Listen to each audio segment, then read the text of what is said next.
300 liter yang dah diguna pakai tu, rakyat Malaysia kena bayar RM2.60. Rate dia sama je dengan rate warga asing. Kau ni kalau kata berbalism kan kau marah kan. Tapi kau sendiri dah bagi jawapan dalam ucapan panjang lebar yang kau bagi tu. Itulah masalah dia. Yang pertama kau tak faham apa maksud bersasar. Yang lebih kau suka buat, kau tukar nama bersasar tu jadi tersasar. Itu yang kau nak buat. Itu yang jadi masalah kau tak nak faham tu. Sedangkan dalam apa yang kau sebut tu, dah ada jawapan yang kau cari. Bila dia sebut 300 liter, itulah jawapan dia. Yang mana memang kerajaan buat subsidi secara bersasar. Yang mana 300 liter itu diberikan kepada semua rakyat Malaysia yang berlesen.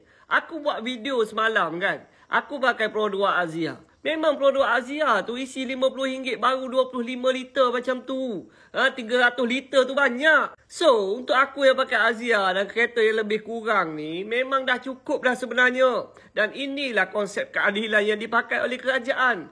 Yang mana setiap daripada rakyat Malaysia ni mendapat keadilan, tak kira lah kamu miskin ke kamu kaya, kerajaan bagi limit 300 liter. Dan kalau kamu pakai lebih, kerana kereta kamu ni adalah kereta yang besar, maka kamu kena bayar dengan harga biasa RM2.60. Lepas tu dia cerita lagi, dia kata warga negara asing hari ni dah mula boleh gunakan RON 95 dengan RM2.60. Kak, kau faham tak kenapa dulu ada halangan? Ada halangan sebab harga RM2.05 dulu ada tanggungan subsidi kerajaan 55 sen per liter, Kak. Dan sekarang ni kerajaan dah apungkan harga itu. Jadi warga asing memang boleh isi harga RM2.06 sebab harga itu tanpa subsidi. Kerajaan tak tanggung dah. Dan seperkara lagi yang kau kena faham, Kak. Warga asing yang boleh isi RON 95 tu bukan warga Singapura yang pakai plate Singapura. Ni warga asing yang duduk dalam negara kita ni.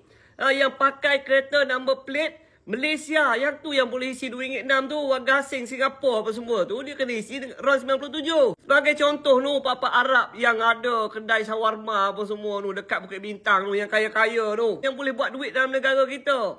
Makna kata sebelum ni dia boleh isi sebab dia pakai plate Malaysia, dia boleh isi RON 95 bersubsidi. Dan sekarang ni kerajaan buat subsidi bersasar, jadi diorang kena beli dengan harga RM2.06. Dan kepada rakyat Malaysia yang isi RM2.60 selepas 300 liter tu, yang golongan kaya ni, dia tak perlu dah tunjuk lesen ke IC. Dan sekarang ni kalau dia tak nak isi, guna RM99 tunjuk lesen dan juga IC, dia boleh isi je dan dia tak perlu tunjuk. Tapi harga RM2.06 lah. Lepas tu dia tanya pula kenapa tak buat sistem dekat warga asing. Nak buat sistem apa ke bendanya, diorang isi tanpa subsidi. Kerajaan tak rugi apa-apa pun. Payah bercakap dengan golongan berbalism ni kan. Dia rasa dia bijak.